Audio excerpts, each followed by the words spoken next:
आज हम पढ़ेंगे फार्माकोलॉजी का सबसे ज्यादा important topic anti microbial drugs general considerations.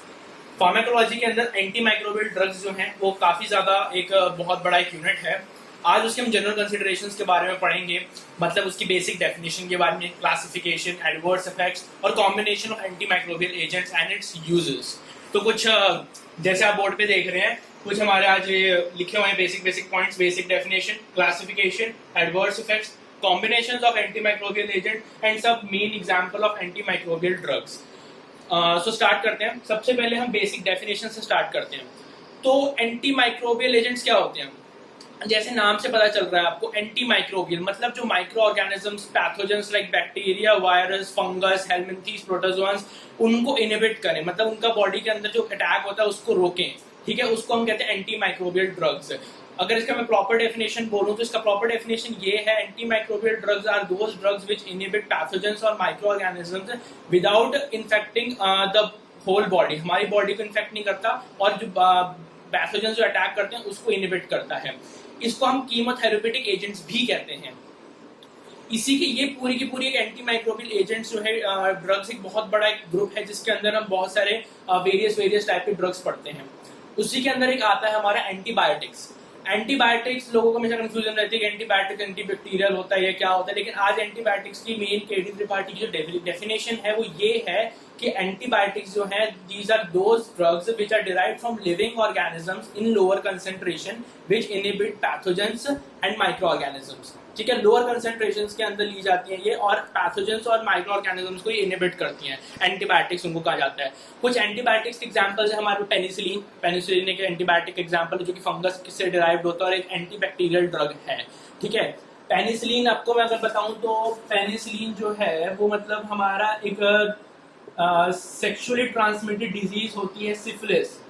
Syphilis के ट्रीटमेंट के अंदर हमारा पेनिसिलिन लिया जाता है। अब पेनिसिलिन जो है it is antibiotic, penicillin is antibiotic and और ये एंटीबैक्टीरियल है, इट इज एंटीबैक्टीरियल। ठीक है, ये बैक्टीरियल के अगेंस्ट काम करेगा और ये डिराइव होता है फंगस से, फंगल डेरिवेटिव है ये। ठीक है, तो ये इसका एक बेसिक डेफिनेशन हो गया एंटीमाइक्रोबियल ड्रग्स का, एंटीबायोटिक्स का। तो अब अगर मैं बात करूँ थी थोड़ी क्लासिफिकेशन की, तो क्लासिफिकेशन आपको जो मेन पढ़नी पड़ेगी उसकी बुक से पढ़नी पड़ेगी, क्योंकि वेरियस बेसिस पे इसकी क्लासिफिकेशन दे रखी है। लाइक केमिस्ट्री, लाइक हमारी मैकेनिज्म ऑफ एक्शन पे दे रखी है, लाइक हमारी बैक्टीरियोस्टैटिक और बैक्टीरियोसाइडल के ऊपर दे रखी है। तो लेकिन मैं फिर भी एक ब्रीफ आइडिया आपको दे देता हूँ क्या मतलब इसी क्लासिफिकेशन में आपको पढ़ने के लिए मिलेगा, एक ब्रीफ बेसिक आइडिया। सबसे पहले एक चीज के बारे में हम पढ़ते हैं, बैक्टीरियो। हम दो चीजों के बारे में पढ़ेंगे, बैक्टीरियोस्टैटिक और एक है हमारी बैक्टीरियोसाइडल। ठीक है, तो what is bacteriostatic and what is bacteriocidal? Bacteriostatic जो है वो मतलब बैक्टीरिया की ग्रोथ को इनहिबिट करेगा, ग्रोथ को सप्रेस करेगा। लेकिन जो बैक्टीरियोसाइडल है वो बैक्टीरिया को ही खत्म कर देगा। ये बैक्टीरिया को खत्म कर देगा, ये बैक्टीरिया की ग्रोथ को रोकेगा तो खत्म कर देगा। तो this is bacteriostatic and bacteriocidal. ठीक है, तो बैक्टीरियोसाइडल के जैसे एग्जांपल्स है पेनिसिलिन, बैक्टीरियोस्टैटिक एग्जांपल है एरिथ्रोमाइसिन, क्लोरेम्फेसिनॉल। सो ये कुछ एग्जांपल है। बाकी मैकेनिज्म ऑफ एक्शन पे भी इसकी क्लासिफिकेशन है। लाइक रिफेम्पिसिन, एक मैं आपको ड्रग बताऊं, रिफेम्पिसिन जो होता है, रिफेम्पिसिन बेसिकली जो है वो डीएनए इनहिबिटर है, ठीक है। तो और ऐसे ही काफी ऐसे करते करते पूरी क्लासिफिकेशन हमारी पूरी दे रखी, जिसकी डिटेल हमें बुक के अंदर स्टडी करनी पड़ेगी। ये बेसिक आइडिया मैंने आपको इसके अंदर इसमें दे दिया। अब हम थोड़ा सा इसके पढ़े एडवर्स इफेक्ट्स के बारे में, थोड़ी टॉक्सिसिटीज के बारे में। तो देखिए, आपको सबसे पहले जितने भी एंटीमाइक्रोबियल एजेंट्स हैं वो सबसे पहले तो हाइपर सेंसिटिविटी रिएक्शंस कॉज करेंगे। मैं लिख देता हूँ यहाँ पे, हाइपर सेंसिटिविटी रिएक्शंस कॉज करेंगे। ठीक है, हाइपर सेंसिटिविटी रिएक्शंस कॉज करेंगे। साथ में जो एंटीमाइक्रोबियल एजेंट्स होते हैं वाइल्ड प्रेगनेंसी नहीं दिए जाते, note that point. Antimicrobial agents जो होते हैं प्रेगनेंसी के अंदर नहीं दिए जाते। ठीक है, इसके अलावा कुछ टॉक्सिक इफेक्ट्स होते हैं, जैसे systemic toxicity, local toxicity effects होते हैं, लाइक गैस्ट्रिक एपिगैस्ट्रिक पेन वगैरह, नॉजिया, वॉमिटिंग, ये सब चीजें एक बेसिक एलोपैथिक ड्रग्स करती है एज साइड इफेक्ट्स इनके। साथ में जैसे अगर एक एग्जांपल दूं मैं आपको, एंटी फंगल ड्रग हमारा एम्फिडोसेरिन बी, इसका अगर मैं एक बेसिक एग्जांपल दूं तो ये अगर इसकी कंसंट्रेशन, अगर थेरेप्यूटिक कंसंट्रेशन ज्यादा ले ली जाएगी तो ये किडनी टॉक्सिसिटी हमारी कर सकता है और बाकी प्रॉब्लम्स कर सकता है बॉडी के अंदर हमारी। तो अब थोड़ा सा हम इसकी ड्रग रेजिस्टेंस के बारे में बात करते हैं। ड्रग रेजिस्टेंस के बारे में बात करते हैं। सो ड्रग रेजिस्टेंस के अंदर हमने टॉक्सिसिटी पढ़ ली, हमने प्रेगनेंसी में नहीं दी जाती ये भी पढ़ लिया। अब हम पढ़ते हैं थोड़ा सा ड्रग रेजिस्टेंस के बारे में। ड्रग रेजिस्टेंस दो टाइप्स की होती है, natural drug resistance and artificial drug resistance. पहले मैं आर्टिफिशियल ड्रग रेजिस्टेंस बता देता हूँ क्योंकि बहुत ही ज्यादा लोगों को पता होगा पहले से। आर्टिफिशियल ड्रग रेजिस्टेंस आपको पता ही है कि एक ही दवाई को अगर हम बार बार लेना शुरू कर देंगे तो वो बैक्टीरिया के अंदर का जो पैथोजन और माइक्रो ऑर्गेनिज्म है वो उससे क्या होता है, रेजिस्टेंस अपनी बना लेता है, उसको हम कहेंगे आर्टिफिशियल रेजिस्टेंस। ठीक है, नेचुरल ड्रग रेजिस्टेंस क्या होता है? नेचुरल ड्रग रेजिस्टेंस हमारा ये होता है कि एक्चुअली होता ये है कि जो हमारे कोई पैथोजन होता है ना, उसकी टारगेट साइट्स होती है, उसकी टारगेट साइट्स पर ही जो ड्रग होता है वो बाइंड करती हैं। तो कुछ नेचुरल रेजिस्टेंस ड्रग्स होती हैं वो अपनी उनके जो नेचुरल रेजिस्टेंट होती हैं हर एक पर्टिकुलर ड्रग से, तो उस पर्टिकुलर ड्रग की उसके अंदर टारगेट साइट होती ही नहीं। जब टारगेट साइट ही नहीं होगी तो ड्रग लगेगा कैसे? जब लगेगा नहीं तो फिर वो खत्म कैसे करेगा उस पैथोजन को? तो मेन टारगेट साइट्स नहीं होती नेचुरल रेजिस्टेंस के अंदर। कुछ ऐसे एग्जांपल्स भी दे रखे हैं हमारी बुक के अंदर।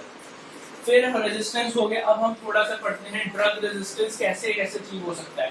ड्रग रेजिस्टेंस हमारा जीन ट्रांसफर से भी आता है। जीन ट्रांसफर हम माइक्रोबायोलॉजी के अंदर पढ़ चुके हैं, ज्यादा एक्सप्लेन करूंगा नहीं मैं इसको। ठीक है, जीन ट्रांसफर हमारा 3 टाइप से होता है, ट्रांसफॉर्मेशन,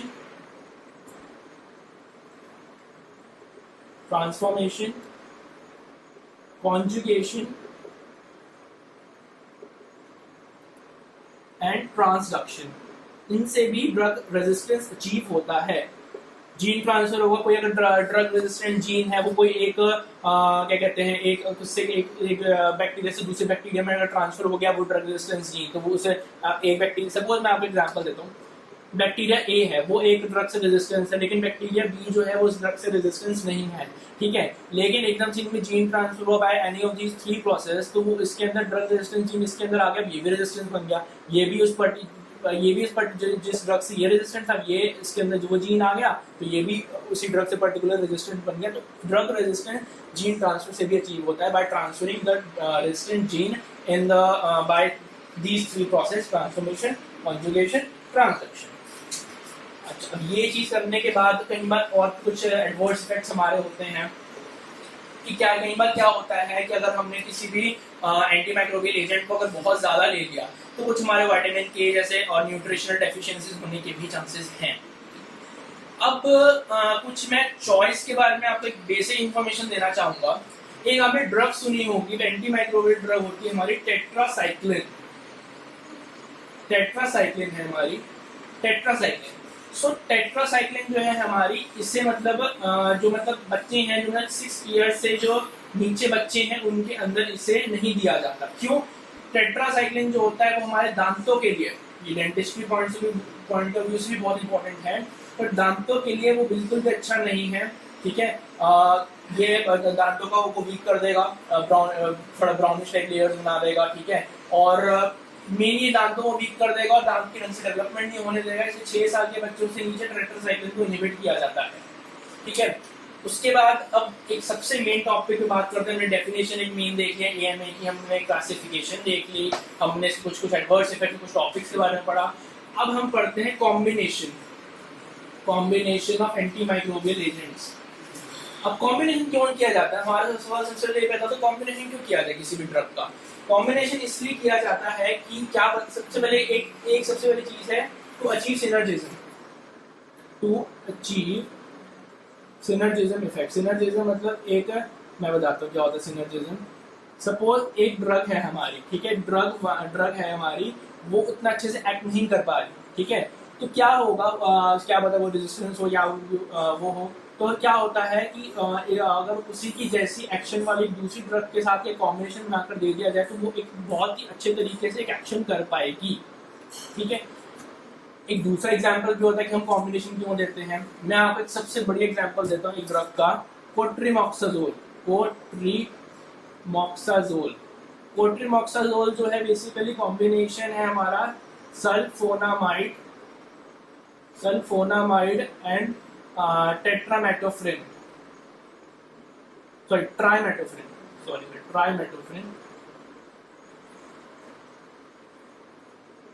इनका ही कॉम्बिनेशन है। तो ये दोनों जो ड्रग हैं दे आर बेसिकली बैक्टीरियोस्टैटिक, लेकिन इनका जो कॉम्बिनेशन है दैट इज बैक्टीरियोसाइडल। तो मेरे कहने का ये मतलब है कि कई बार ऐसा होता है कि जो हमारा एक एंटीमाइक्रोबियल ड्रग है और एक दूसरा एंटीमाइक्रोबियल ड्रग है, दोनों स्टैटिक है नेचर के, ये भी स्टैटिक है ये भी स्टैटिक है, लेकिन इन दोनों का जो कॉम्बिनेशन अगर हम देंगे तो वो एक साइडल के रूप के अंदर बैक्टीरिया को बिल्कुल खत्म कर देगा। ठीक है, फिर से देख लो, कोई अगर एक एंटीमाइक्रोबियल ड्रग है जो कि स्टैटिक नेचर के अंदर है, ये एंटीमाइक्रोबियल ड्रग भी स्टैटिक के नेचर है, लेकिन अगर इनका कॉम्बिनेशन दे दो एक साइडल, इनका जो कॉम्बिनेशन बन के आएगा वो साइडल नेचर का होगा। जैसे सल्फोनामाइड स्टैटिक है, ट्राइमेटोफ्रिन स्टैटिक है, इनका जो कॉम्बिनेशन कोट्रिमॉक्साजोल है वो साइडल के रूप में है। It is cotrimoxazole is bactericidal and these two are bacteriostatic.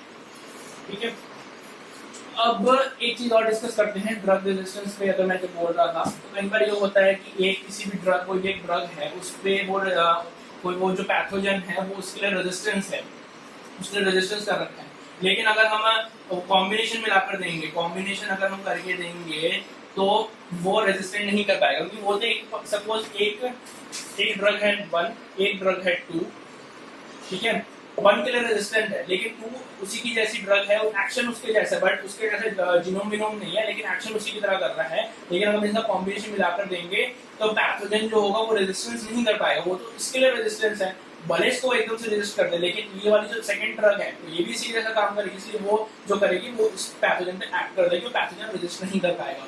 इसलिए कॉम्बिनेशन का एक बहुत बड़ा फायदा है, लेकिन कॉम्बिनेशन का एक बहुत बड़ा क्या कहते हैं एक एडवर्स इफेक्ट भी है। कई बार कॉम्बिनेशन देने से सुपर इन्फेक्शन हो सकते हैं हमारे को, हमने कॉम्बिनेशन लिया और बीमारी वो ठीक हुई ना, दूसरी बीमारी और जनरेट हो गई, उसको सुपर इन्फेक्शन भी कहते हैं। और भी ऐसे कुछ हमारे एडवर्स इफेक्ट्स हैं जो कि क्या हो जाते हैं कॉम्बिनेशन लेने से।